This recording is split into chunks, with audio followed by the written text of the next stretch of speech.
Bonjour et bienvenue sur Sensation. La Croix-Rouge française, ce sont plus de 65 000 bénévoles et 16 700 salariés présents sur l'ensemble du territoire. Ils sont engagés partout en France afin de lutter contre les précarités, comme à Bernay. Et pour explorer le travail considérable réalisé par cette unité locale, nous recevons aujourd'hui Gérard Guénier, président de l'unité locale de la Croix-Rouge de Bernay, et Jocelyne Ferrière, bénévole et initiatrice du programme Halt Répit Détente Alzheimer. Bonjour. Bonjour. Alors, tout d'abord, on va commencer. Quelles sont les missions de l'unité locale de la Croix-Rouge de Bernay ? Elles sont multiples. L'unité locale de Bernay, je tiens à le dire et à le rappeler, ça n'est pas simplement que le secourisme. Le secourisme, ce sont ces gens que vous voyez en permanence à la télévision, revêtus de magnifiques tenues et qui, effectivement, font des actions de terrain. C'est un volet très important, mais ça n'est pas le seul. Et nous avons un autre volet, dont on va parler plus longuement tout à l'heure, qui est effectivement tout ce que l'on appelle les actions sociales. Je vais vous énumérer les principales. Les actions sociales, c'est l'aide alimentaire, au même titre que d'autres associations sur Bernay. C'est l'aide vestimentaire, ce qu'on appelle la vestiboutique, qui est un nom barbare inventé par la Croix-Rouge. C'est des aides psychologiques. Ce sont des aides également financières. Le tout est toujours en accord avec les assistantes sociales, car nous travaillons en équipe très très serrée avec effectivement le personnel des actions mon nom m'échappe, excusez-moi, des assistantes sociales et des personnes à domicile. Voilà. Pardon d'avoir bafouillé un peu, mais et puis j'ai dit des actions que personne ne connaît, par exemple, qui sont des actions de réinsertion, de travail d'intérêt général. Nous travaillons avec le ministère de la Justice des Dreux et il est fréquent qu'on nous demande de prendre quelqu'un pendant 30, 40, 50 heures, selon la condamnation dont il a fait l'objet. Et depuis l'année dernière, la France est touchée par l'épidémie de coronavirus. Et comment vos missions ont été impactées par cette crise sanitaire ? Alors nous, en tant qu'unité locale de la Croix-Rouge, et surtout au niveau des aides alimentaires que nous avons été sollicités, vous avez pu voir l'année dernière, mais ça s'est reproduit cette année. Et d'ailleurs, la Croix-Rouge, au niveau national, a mis en place un système d'aide alimentaire par bon d'achat, si je puis dire, dans les grandes surfaces. On a un partenariat avec Intermarché actuellement, mais c'est surtout sur l'aide alimentaire qu'on a vraiment ressenti les demandes. Pourquoi ? Tout simplement parce que nous sommes soumis à des réglementations très strictes en tant que Croix-Rouge et que l'aide vestiboutique, la vestimentaire, ne nous permettait pas effectivement de répondre aux demandes, tout simplement parce qu'on a été contraint de fermer la vestiboutique, qui est sous la responsabilité de Jocelyne d'ailleurs. Et en termes d'effectifs, de logistique, cette crise cette crise a eu un impact ? Est-ce que vous avez senti un nouvel élan de générosité ou au contraire, la peur de l'autre s'est un peu installée ? Alors, oui et non. Oui, car nous avons, comme chaque année, une quête nationale. En l'occurrence, l'année dernière, c'était au mois de juin. On peut parler de l'année dernière, au mois de juin. Et nous avons récolté par une quête qui est faite notamment sur les marchés, mais aussi bien dans les communes qui sont de notre territorialité, eh bien, nous avons obtenu beaucoup plus, pour ne pas dire 4-5 fois plus que d'habitude. Et l'accueil que nous avons eu en quêtant avec l'Étron a été plutôt très positif. Et en tant que bénévole, comment vit-on cette crise quand déjà on a une famille, on a un travail à côté ? Eh bien, disons que c'est surtout apporter de l'aide à ces personnes qui en ont vraiment besoin, mais ça se gère bien. Moi, je suis à la retraite, donc ça se gère très très bien. Oui, effectivement, c'est plutôt pour moi quelque chose de positif, parce que c'est des personnes qui ont tellement besoin d'écoute.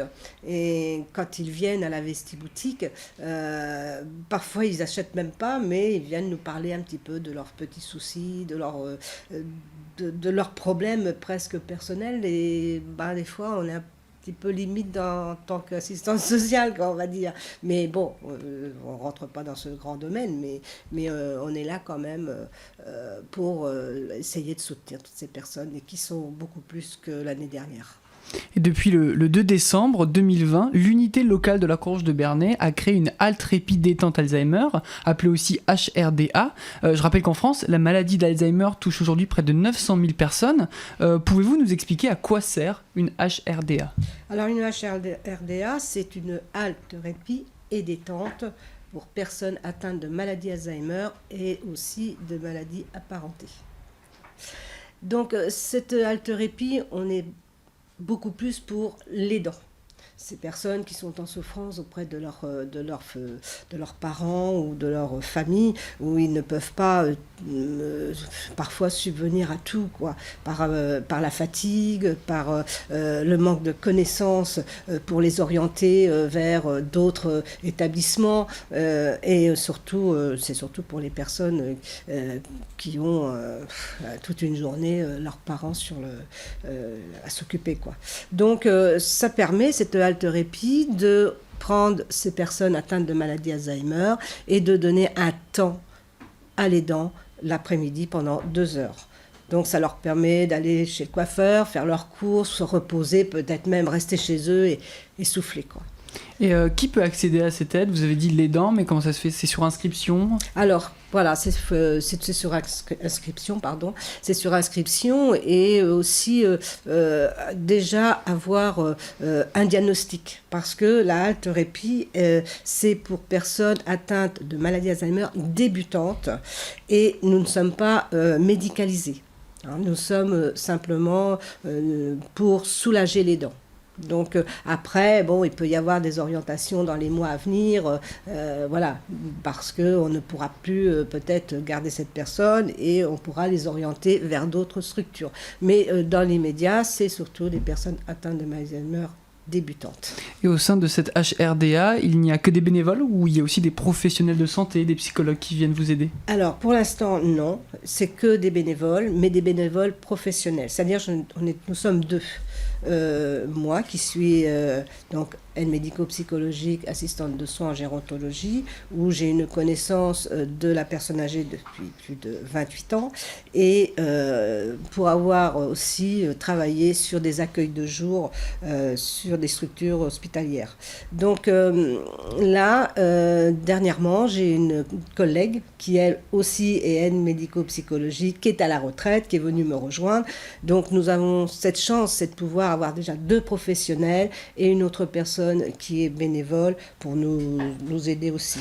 Donc ce qui fait que c'est super, quoi, parce qu'on aurait pu très bien ouvrir une halte répit et ne pas avoir des professionnels. Même si c'est non médicalisé, c'est quand même des ateliers à leur faire faire, mais qui soient adaptés. Donc on n'est pas dans l'occupationnel, on est là pour travailler aussi sur le cognitif. Donc soyons vigilants.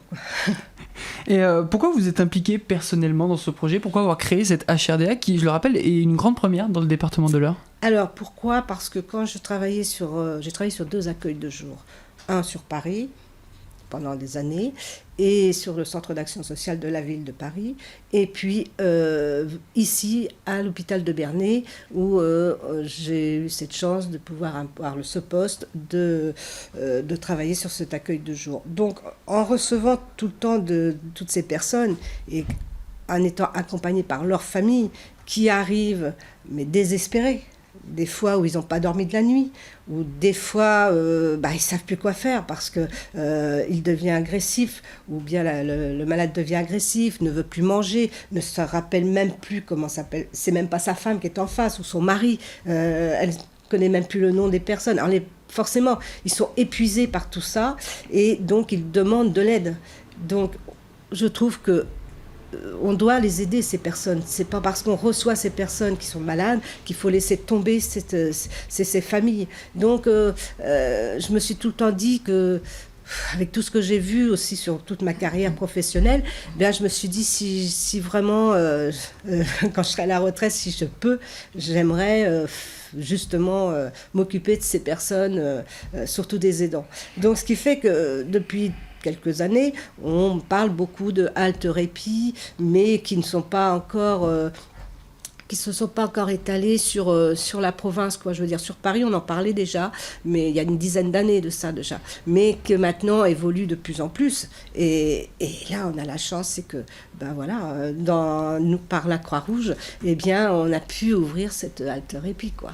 Merci. Ça, c'est super. Merci beaucoup, Gérard Guégnier. Merci beaucoup, Jocelyne Ferrière, d'avoir été avec nous. Je rappelle que vous êtes respectivement le président de l'unité locale de la Croix-Rouge de Bernay et vous, Jocelyne, bénévole et initiatrice du programme Halte Répit Détente Alzheimer. Et vous pouvez retrouver cette émission en podcast audio et vidéo sur notre site et notre application Radio Sensation.